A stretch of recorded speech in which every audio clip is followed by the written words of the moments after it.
皆さんこんにちは、ガジェログです。今回は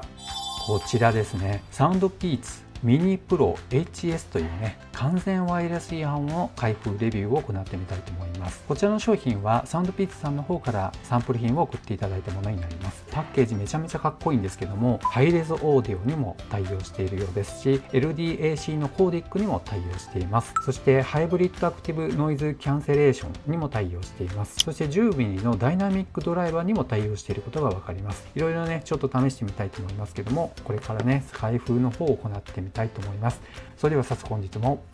行ってみましょう。開封の方を行っていきたいと思います。ペリペリを剥がしますね。よいしょ。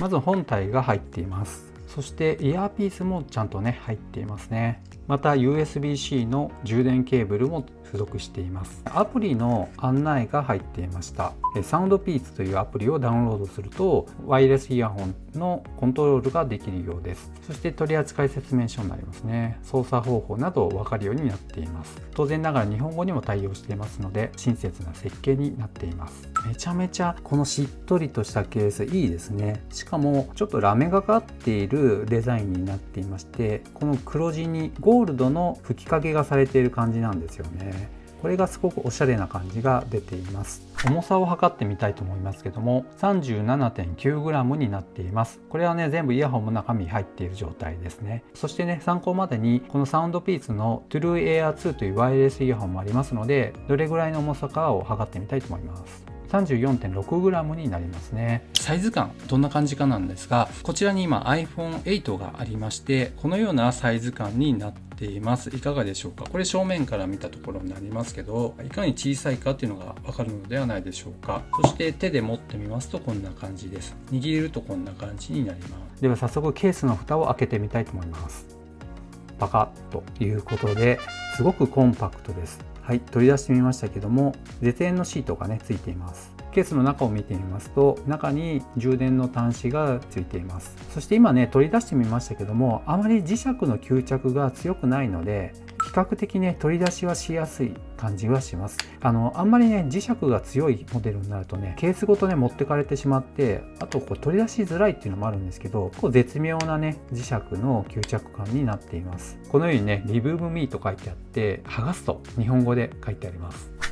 ということで絶縁シートを剥がしました。ここにもう一回戻して、これでね初めて通電がされる状態になりますけど、ランプがねつきました。こちらも緑色のランプがついています。デザイン的に見るとねめちゃめちゃいいですよね。こういったデザイン私持っていないんですけども、先ほどお見せしましたサウンドピーツ True Air 2っていうのを実は2色持っていまして、このように今まで使っていました。このすごいコンパクトなタイプですね、こういったものは持っていませんでしたので、今回すごく楽しみです。それでは特徴の方を見てみたいと思います。まず日本オーディオ協会の認証を受けたハイレゾ音源再生をサポートする完全ワイヤレスイヤホンであるということになっています。また LDAC 音質コーディック対応にもなっています。気にされる方にとってはいいのかなと思います。そして再生時間になりますけども、こちらイヤホン単体では8時間ほど再生することができるようです。そしてこのケースと合わせまして合計で28時間再生ができるということですので、多分十分だと思います。というわけでこの後ねスマホとペアリングして実際音を聞いてみたいと思います。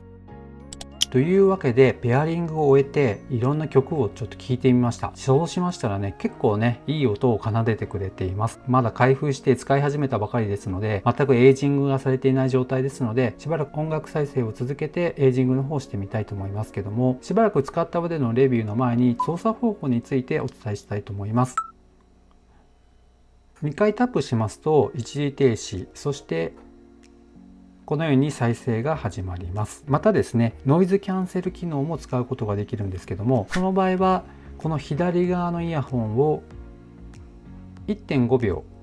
押すごとにノイズキャンセリング機能、そして外音取り込み機能というふうに変更されていきますので、全部でノーマルのモードと合わせて3タイプのモードがあるということになります。あとはですねこちらのボリュームを1回押しますと、このように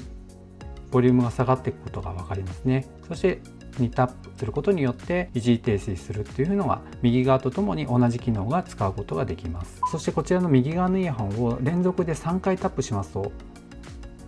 Siri が立ち上がってきます。今日のお天気はこういう風にねちゃんと反応していることが分かります。はい、というわけでこれからねしばらく使い込んでみたいと思います。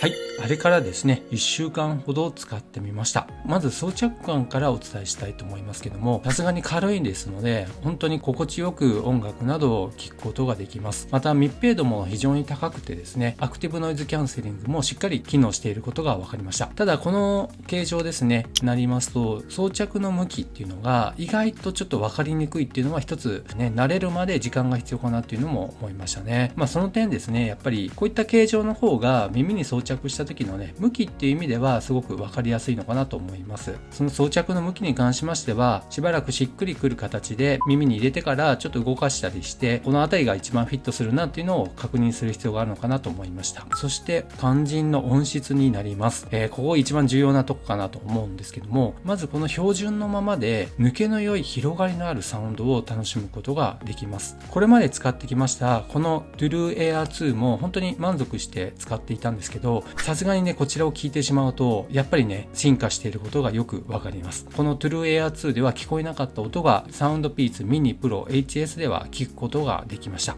例えばなんですが、個人的にね好きな曲なんですけど、ララランドっていうね映画がありまして、そのテーマソングがあります。そちらをですね何度も聴き比べをしてみました。そうしましたらね、その差っていうのは本当にはっきりと分かりました。曲の途中からシンバルの音がですね、この左側の耳の遠くの方から聞こえてくるっていうパターンがありました。でその時にですね、この True Air 2ではこもってシャンシャンシャンシャンと聞こえていたものが、こちらのミニプロ HS では本当にくっきりとシンバルが鳴っているってことが確認できています。本当にね音に関しましては素人なんですけども、この私の耳でも分かるほどはっきりと違いが分かったので、やっぱり性能の差がはっきりあるなということは分かりました。そしてですね、サウンドピーツのアプリを使うことによって、ここに今イコライザーってありますけども、例えばですね、個人的にはサウンドピーツのこのクラシックというモード標準なものになっているんですが、結局いろいろ試しましたが、ここに私は行き着きました。これは曲の種類にもよると思いますけどね、このサウンドピーツクラシックというのが一番無難なのかなという感じですね。あと低音の強調とか電子音、民謡、ポップ、クラシック、高音質の強調、またロック、そして低音低減というモードがありまして、それぞれ切り替えることによって音の違いっていうのがはっきり聞こえます。またですね、このイコライザーカスタマイズっていうのがありまして、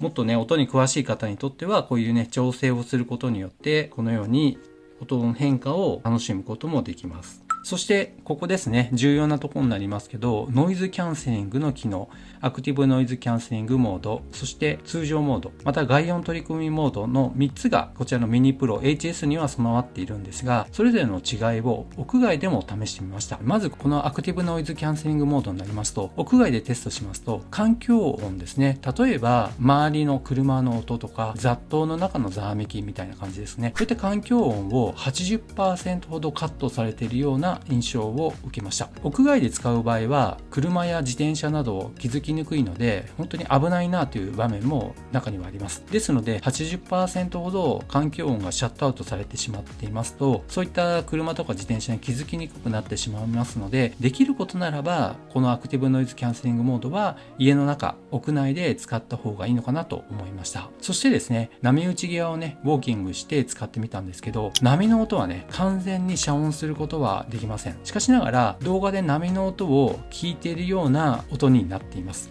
例えばこちらのねスマートフォンで YouTube で波の音っていう風にねこう無料のサウンドとかありますけど、その時に聞こえているような印象の音になりました。そしてこちらになります外音取り込みモードっていうのがあるんですけども、これもやはりねウォーキングしながら隣で歩いている人と会話が成り立つかどうかっていうことになりますけども、オンにしますとちょっと遠くにはなりますが隣の人の声を聞くことができました。でもですね、やっぱり耳栓をしているような状態になりますので、まるっきりねこれをしていない状況よりも少し遠目になりますので、耳の中で音楽を聴きながら相手と会話をするってことも一応可能です。そして最後にこの通常モードになりますが、これは単なる耳栓状態になりますので、環境音は本当に聞こえにくくなりましたので、アクティブノイズキャンセリングモードよりはいいかもしれませんが、やっぱりね、耳栓状態になりますので、車とか自転車、後ろから来る方、前から来る方、音が聞こえないと危ないっていう状況がありますので、そのあたり気をつけた方がいいかなと思います。そしてこの最後にゲームモードっていうのがあります。これですね、思いのほか本当によく